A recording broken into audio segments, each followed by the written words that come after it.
Muy buenas tardes a todos los presentes. Mi nombre es Carlos Cernaque.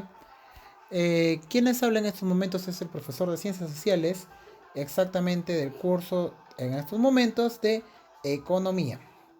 ¿Está bien? Y vamos a hablar de uno de los aspectos distributivos más importantes de toda la economía, ¿no? En las redes de transporte, ¿no? Nosotros somos descendientes de la cultura incaica, ¿no? Y en la cultura incaica tenían mucha conciencia acerca de la importancia de las vías de comunicación, algo maravilloso que los incas tenían desde una perspectiva arqueológica, aparte del Machu Picchu, eran las vías de comunicación en la cual desde la época de Pachacútec en adelante lo podemos considerar imperio, era algo muy necesario, las vías de comunicación, por la cual se podían desenvolver las diferentes actividades. Por ejemplo, una de las actividades muy importantes en ese entonces eran los chasquis, ¿no? Los chasquis, disculpen, a una de las personas eran los chasquis.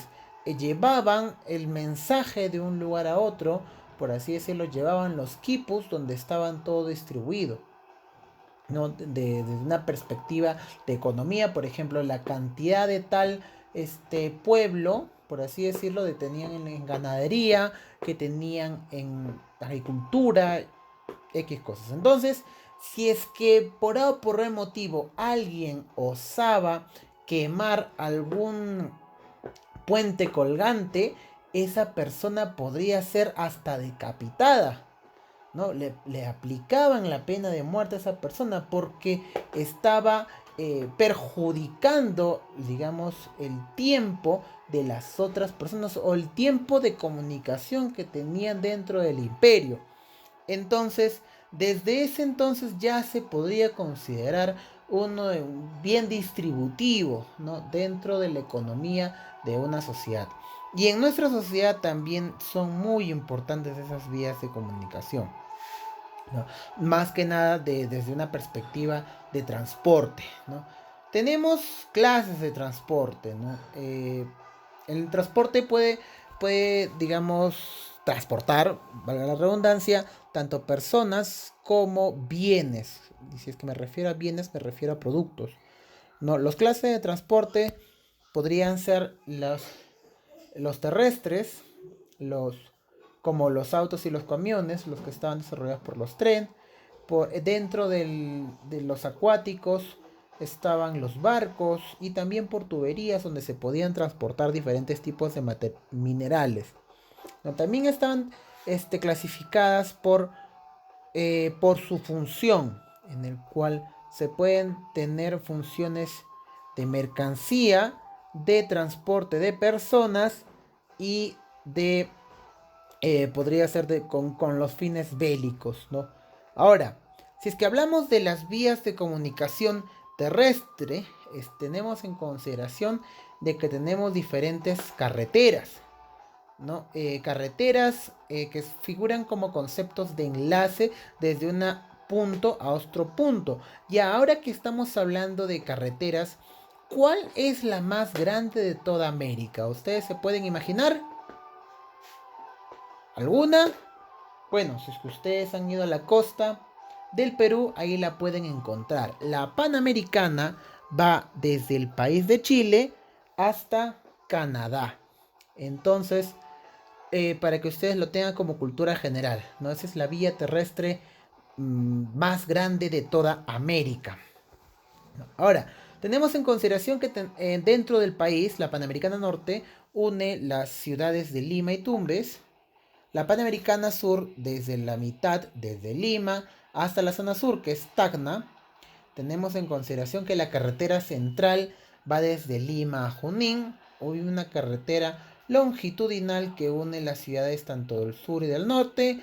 Eh, Tenemos en consideración también las carreteras de enlace en la costa, en la sierra, la interoceánica que abarca los países tanto de Perú como Brasil y la carretera marginal que también puedes conectarte con los países de Ecuador como los de Colombia. Ahora, y no solamente podemos distribuir bienes, personas en automóviles, sino también en ferrocarriles, ¿no?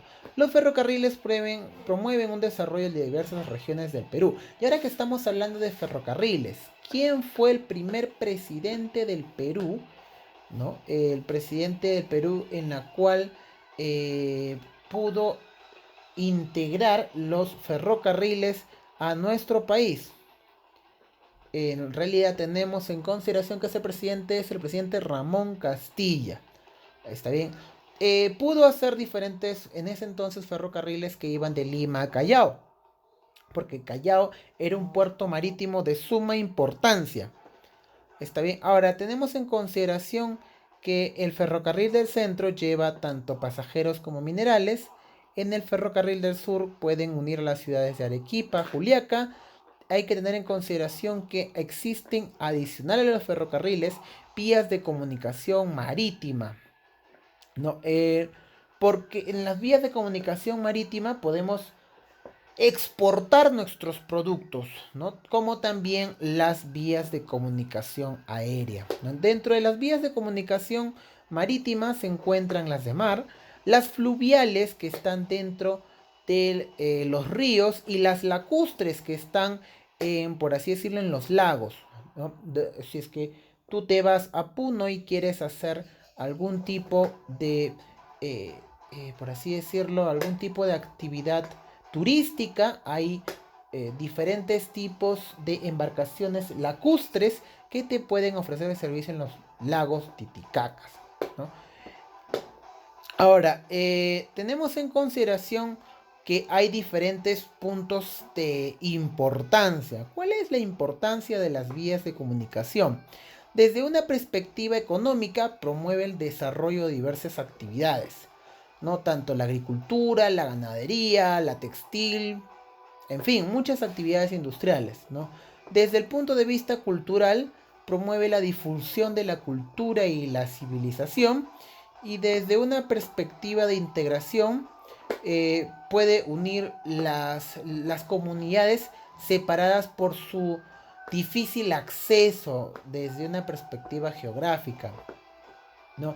Y también tenemos en consideración desde una perspectiva de integridad territorial, ¿no? Porque estamos hablando de la defensa nacional de nuestro país, ¿no? Si es que tú quieres llevar diferentes bienes bélicos de un punto hasta otro punto, pues estas vías de comunicación son muy importantes. Bueno, hasta aquí llegamos con la clase del día de hoy. Muchísimas gracias por quedarse hasta el final.